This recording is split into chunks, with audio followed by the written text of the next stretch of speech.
ఏ దేవుడి శక్తినైనా మనం సందేహించవచ్చు, కానీ లలితాదేవి శక్తి పరాకాష్ఠ, ఇంకా పరాశక్తి పరాకాష్ఠ. ఆవిడ అత్యంత శక్తివంతుడు. రాముడు అంత అందమైన వాడు ఎందుకేంటంటే లలితాదేవి రూపం. శ్రీకృష్ణుడు అంత ఘనకార్యాలు ఎందుకు చేయగలిగాడంటే శ్యామలాదేవి అంశ.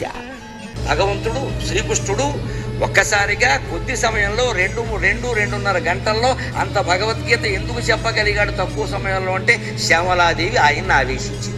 ఇప్పుడు భగవద్గీత చెప్పడానికి నువ్వే కారణం కదమ్మా అన్నాడు కాళిదాసు.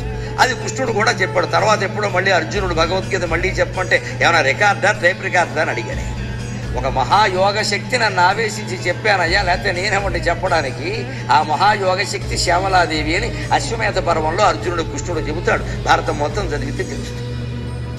మహాయోగ శక్తులవి. ఆ శ్యామలే కృష్ణుడి యొక్క అంశకి మూలం. ఆ లలితాదేవి రాముని యొక్క అవతారం.